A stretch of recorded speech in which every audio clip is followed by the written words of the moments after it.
Bonjour à tous, nouveau tutoriel. Alors on poursuit la série des bandage cubes et en particulier de la famille des belt rod. Et je vous présente ce modèle là, le belt rod clock. Alors il ne s'agit ni plus ni moins que d'un belt rod, vous vous rappelez la structure du belt rod avec ses deux couches, dont on a ajouté sur la face du dessus une pièce bridée de type clock. Vous savez, quand on regarde comme ceci, on dirait une aiguille sur un cadran, sur d'une horloge. Donc on a rajouté une pièce bridée. Donc moi, je l'ai mise qui pointe sur la face rouge, mais ça n'a aucune importance. Elle peut être bridée comme ceci, comme ceci, comme cela. De toute façon, ça n'a pas d'importance. Mais l'ajout de cette pièce va compliquer assez sérieusement la résolution de ce casse-tête par rapport à son petit frère, le belt rod. Donc pour le résoudre, à l'instar d'un belt rod classique, on va d'abord, une fois qu'il sera mélangé, venir orienter comme il faut toutes les pièces qui incluent les centres. Donc là on en a une en plus à orienter, ce sera celle-ci, par rapport au belt rod, vu qu'elle est bridée. Et après donc, on va également compléter la face du dessous, c'est-à-dire de venir placer correctement ici ces pièces qui brident des coins et des arêtes, d'accord, afin de compléter la partie inférieure.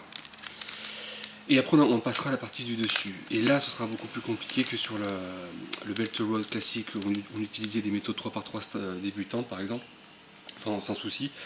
Là ça va poser problème parce qu'on sera bloqué par cette pièce qui va nous bloquer des rotations, donc ça va pas être évident. Donc on va passer par des nouveaux algorithmes, notamment certains qui sont utilisés dans des méthodes de speed cubing par exemple, et pour essayer de ruser et de venir placer correctement toutes les pièces qui restera à positionner et à orienter comme il faut.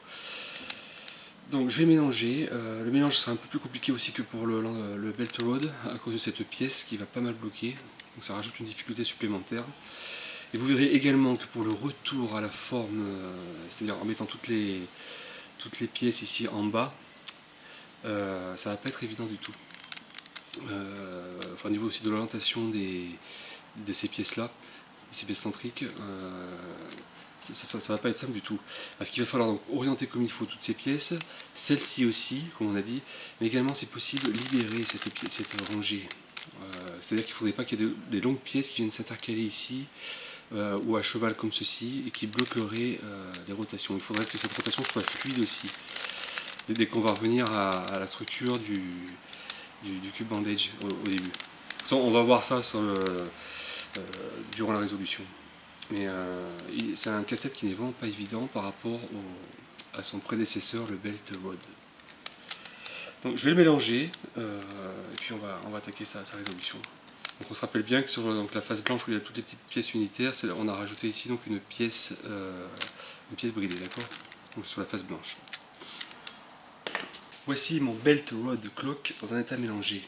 Donc vous allez voir que ça va pas être évident pour venir orienter comme il faut toutes les pièces qui incluent les centres. On va regarder. On va repérer d'entrée de jeu celle qui nous intéresse, c'est-à-dire la face blanche. On va essayer de libérer au maximum dès le début cette rangée. Donc là vous voyez que je peux déjà pas la libérer. Donc par exemple pour la libérer, parce que là je suis bloqué par cette pièce là, d'accord. Donc comment on peut faire? Là par exemple, je vais monter. Alors comment je peux m'y prendre pour libérer cette rangée là, comme ceci par exemple. Et là je tourne. Alors, là je suis dans un cas pas évident. Alors on va regarder comment on peut faire.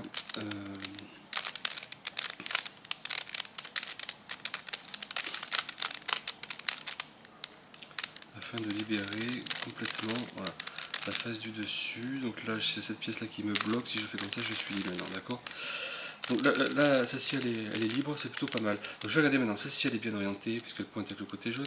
À droite je peux tourner, donc je la tourne de telle sorte que cette pièce vient matcher ici, c'est parfait.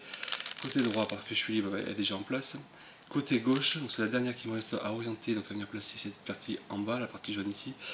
Je suis bloqué. Ce que je peux faire, alors du coup, j'aurais bien aimé tourner ici pour avoir amené les trois les 3 pièces libres ici, afin de pouvoir tourner. Mais je suis bloqué, je ne peux même pas tourner ici à nouveau sur cette partie de la face supérieure. Donc, alors comment on va procéder pour libérer temporairement, je peux me dire ici que je monte et maintenant je suis de tourner. Je la redescends, elle est à nouveau bien ici, mais là je vais être à nouveau bloqué. Donc alors, je reviens comme j'étais ici. Je cherche, on a dit, à remettre celle-ci bien. Donc, parfait, elle est bien. Ici, si je tourne, donc je suis bloqué par là, mais je peux la descendre ici. Donc là je suis bon. Vous voyez, c'est pas le tâtonnement. Et en haut, donc du coup, je vais chercher maintenant en haut à être libre. Donc toutes les pièces sont orientées, si vous voulez, ici, sauf en haut. Parce qu'en haut, je ne peux pas tourner. Il faudrait que j'aligne correctement ici la partie rouge qui matche sur le centre rouge. Or, je ne peux pas. Donc, par exemple, si je me dis que je fais ça, et que je décale, donc là, elle est bien, et je n'ai plus maintenant qu'à remettre bien comme il faut celle-ci. Et là, j'ai toutes mes pièces donc, qui sont bien, mes pièces centriques qui sont correctement orientées. Il n'y a pas de méthode miracle. Avec un peu de patience, on y arrive. Donc dès le début, il faut chercher à libérer cette rotation-là. Ensuite, on vient essayer de placer le maximum de pièces ici qu'on peut, d'orienter le nombre de pièces qu'on peut. Et à la fin, il faudra un petit peu ruser pour essayer à la fois de placer la dernière qui reste, d'orienter la dernière qui reste, et celle du dessus aussi. Donc là, je suis bon, donc on va passer maintenant au positionnement de ces pièces bridées qui incluent des coins et des arêtes. Donc, on va passer les pièces. Alors, en haut, j'en ai déjà une ici, par exemple, ou une là encore, rouge et bleu. Alors, elle va donc se mettre ici, entre le centre rouge et le centre bleu, d'accord? Donc, je descends, je monte. Elle est vue bien se mettre. J'ai récupéré celle-ci. J'en ai deux. On va essayer toujours de prendre celle qui est une qui n'est pas côte à côte avec la pièce et parallèle, on va dire, une qui n'est pas parallèle. Parce que vous voyez, si j'essaye celle-ci par exemple de la placer qui est rouge et verte, normalement elle devrait aller donc entre rouge et vert. Si je fais l'algorithme, je descends, et ben je peux pas descendre parce que je suis bloqué par cette d'accord. Donc on va éviter de prendre ce genre de pièces. Donc on va prendre cette pièce là, d'accord, bleu et orange. Donc je me mets là, et ici, je descends, je monte et je monte, d'accord. Alors là j'ai un cas aussi intéressant que je voulais vous montrer. On ne se retrouve plus qu'avec une seule pièce justement parallèle avec celle qui inclut le centre. Donc qu'est-ce qu'on fait dans ce cas-là? Donc elle est rouge et verte. Donc je me rapproche de là où elle doit aller. Donc on a vu, donc je peux pas faire le, parce que si je fais il descend, là je suis bloqué, d'accord. Donc je peux pas faire comme ceci. Ce que je vais faire, c'est que je la mets donc de l'autre côté là. Et je vais interchanger avec ces deux blocs. C'est ces deux blocs que je vais descendre ici. Et du coup, elle va bouger, elle va se mettre là. Et ça, ce sera mieux après pour la rebasculer ici. Donc on va faire descendre ces deux pièces-là ici. Il descend, il monte. Donc elles sont descendues. Et maintenant, vous voyez, j'ai plus, ma pièce-là n'est plus parallèle avec celle-ci, pas parallèle et en même temps juste à côté. Donc ça va être plus facile maintenant pour venir la placer là où elle doit aller, c'est-à-dire entre orange et vert. Je descends, je monte. Elle s'est bien mise, d'accord. Et enfin la dernière, donc on a encore le même cas de figure, elle est parallèle, elle est juste à côté. Donc on va d'abord mettre ces deux pièces-là ici. Je descends, je monte, d'accord. Et maintenant on va la placer correctement ici, prête à descendre. Je descends, je monte. Et de ce fait, on a pu compléter donc les deux rangées, la partie inférieure du casse-tête. Alors, on va se focaliser donc maintenant sur la face du dessus. Et pour le début, pour la résolution, là, on va utiliser les mêmes méthodes que pour le belt road ou la méthode débutant du 3x3, c'est-à-dire reconstituer la croix et permuter les arêtes pour qu'elles viennent se mettre toutes à la bonne place. Et après, on verra pour les coins, ce sera un peu plus compliqué.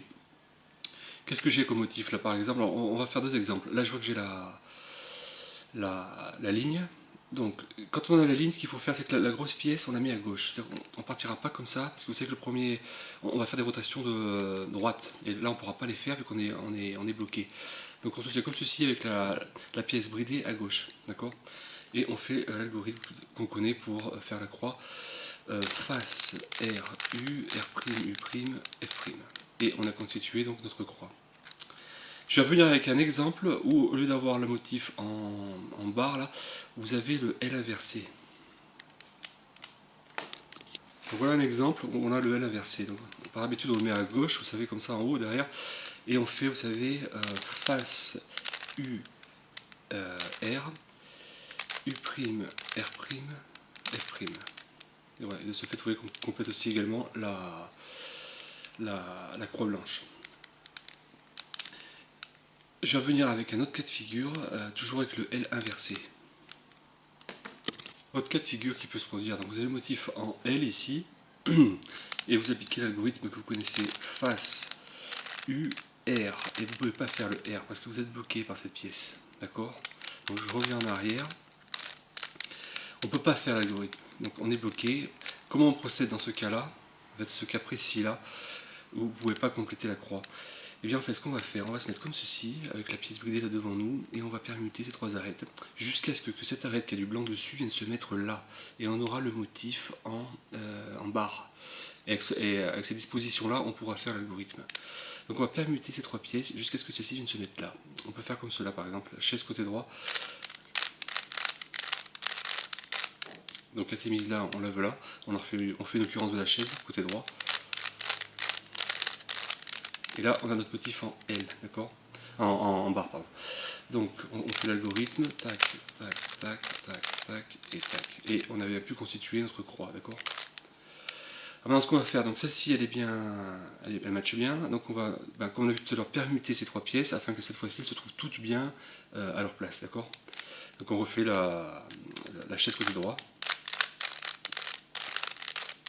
Et donc là on n'est toujours pas bon, donc on le refait une deuxième fois.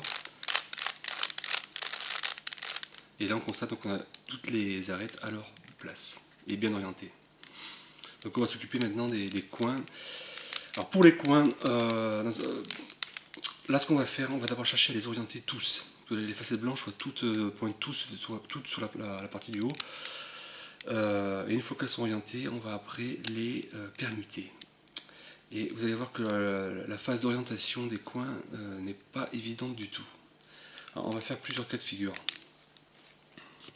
Alors, la technique qu'il faut avoir, dans ce cas assez particulier d'ailleurs, c'est qu'on va chercher à avoir un et un seul coin donc, qui présente une facette blanche qui pointe en l'air. Donc là j'en ai deux. Et, donc on en veut un et on voudra le mettre ici. Donc là on peut se dire, on en a déjà un ici avec la facette blanche qui est en haut. Mais il y en a un deuxième aussi, et on n'en veut qu'un seul.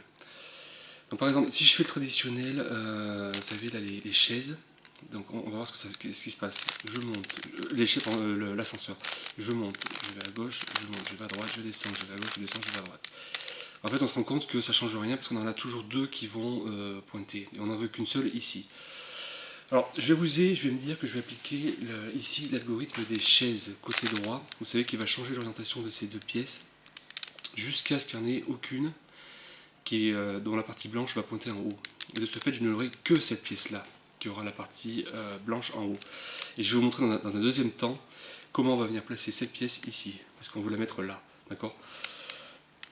Donc on va faire les chaises côté droit, côté gauche, pour ne plus avoir de facette blanche ici en haut, d'accord, sur ce côté droit. Donc je fais mes deux chaises. Okay, côté gauche maintenant.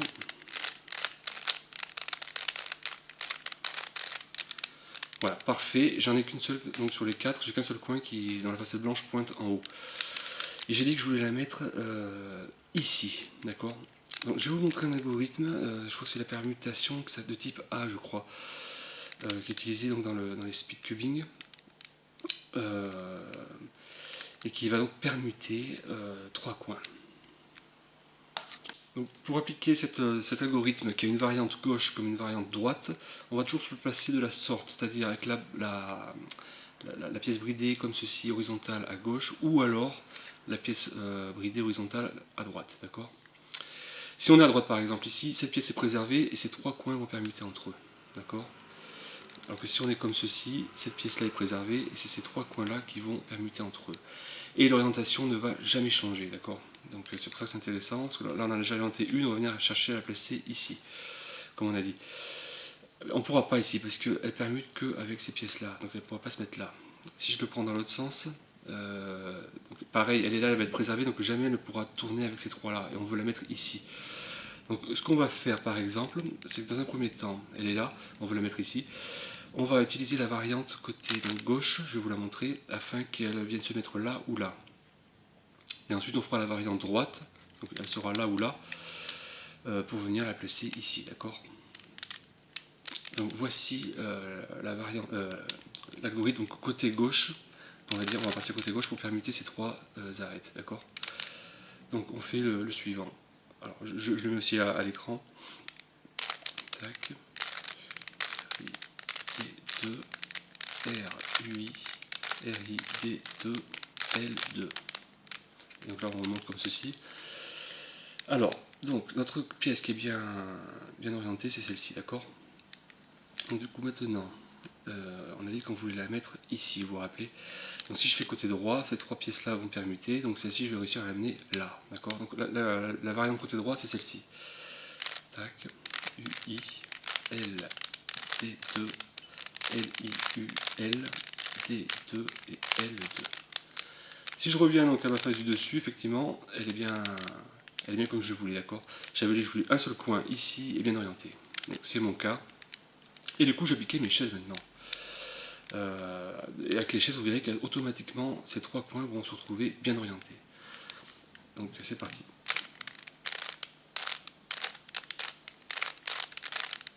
L'ascenseur, pardon, c'était pas la chaise, c'est l'ascenseur. Hein. Je refais une deuxième fois, il s'est rien passé là.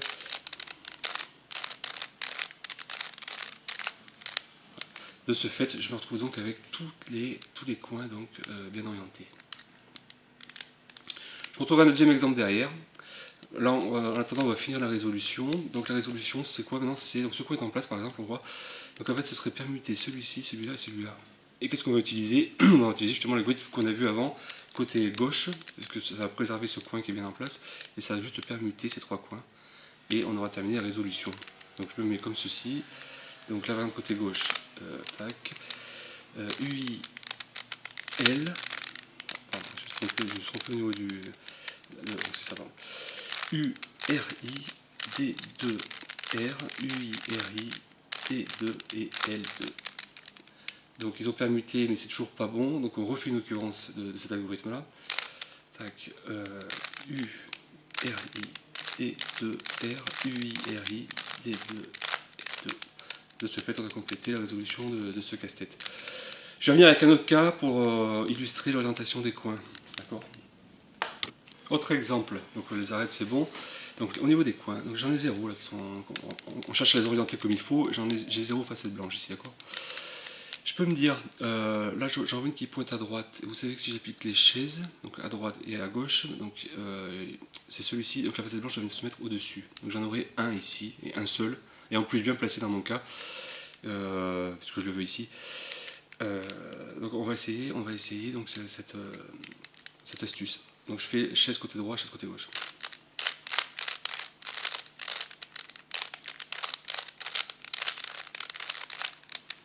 Parfait, donc vous voyez, là on est dans le cas de figure qu'on souhaitait. Une fois qu'on a ça maintenant, donc on applique l'ascenseur.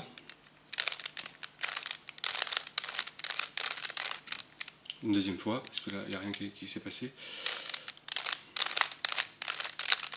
Et parfait, on a orienté comme il faut dans tous les coins. Donc maintenant, on va les permuter, il n'est pas à sa place, il n'est pas à sa place, il est à sa place, il n'est pas à sa place. Mais le fait que celui-là soit à sa place ne m'intéresse pas forcément, parce que je vais chercher à placer celui-là ou celui-là à sa place.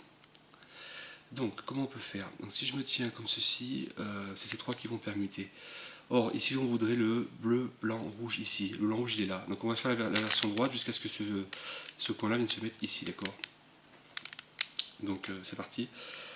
Tac, UI, L, D2, L, U, L, D2, L2.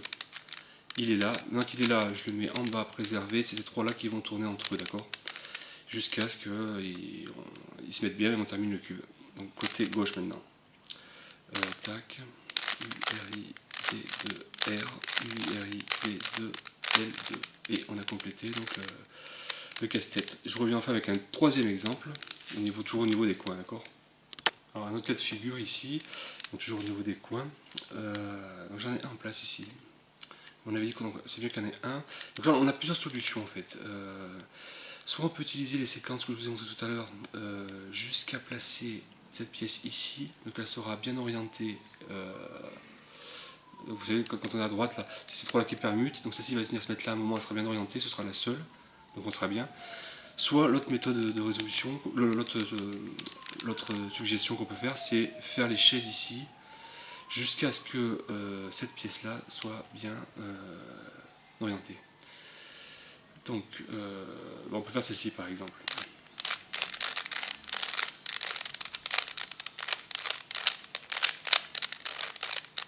Vous voyez, donc elle est bien orientée. Donc j'applique maintenant mon ascenseur. Parfait, elles sont toutes bien orientées, d'accord. Et enfin on termine donc, comme d'habitude avec alors, ce coin n'est pas à sa place, ce coin n'est pas à sa place, celui-là non plus et celui-là non plus. Donc on va aller sur plusieurs étapes, parce qu'on veut mettre celle-ci ici, celle-ci ici. Donc on va par exemple sortir d'ici la bleu, blanc, rouge, pour qu'elle se mette là ou là, qu'on viendra après intercaler ici, d'accord. Donc côté gauche, on fait l'algorithme. U-R-I-T-2-R, U-R-I-T-2-R2. Donc, elle est sortie, elle est venue se mettre là. Donc, en faisant la variante droite, elle va venir, à un moment donné, venir se placer ici, d'accord. Donc, c'est parti, on fait la variante côté droit. UI, L, D2, LI, UL, D2, L2. Elle est là, donc elle est bien, on la préserve ici, on permute ces trois derniers coins ensemble. Côté gauche, donc. URI, D2R, URI, D2, L2. Et on a complété donc à nouveau le Belt Road Clock. Donc voilà, j'espère qu'avec tous ces exemples, parce que sur la partie de l'orientation des coins, peuvent s'avérer utiles, parce que c'est la partie la plus complexe, on va dire, à cause de cette pièce bridée. Mais bon, on va chercher toujours à en mettre un ici, peu importe lequel, hein, même si c'est pas le bon, avec la facette blanche ici, et un seul. Et une fois qu'on en a qu'un seul, donc on peut exécuter l'ascenseur, et automatiquement, au bout d'un moment, les trois autres viendront se mettre avec la facette blanche en haut. Et donc les deux algorithmes que je vous ai montrés, là, la variante côté droit et la variante côté gauche, pour permuter trois coins, et ainsi compléter la résolution donc, de ce casse-tête, qui au final ne s'avère pas évident et plutôt intéressant. C'est un bon combiné, un bon mix entre les algorithmes qu'on applique sur un 3x3 standard et ce côté assez dérangeant qu'ont les bandes H-Cube avec ces pièces bridées qui bloquent pas mal. Et on est obligé de passer par des algorithmes spécifiques, on va dire, pour venir à bout donc, et placer correctement toutes les pièces. Bon, mais voilà, je vous retrouve pour une prochaine vidéo. Bye!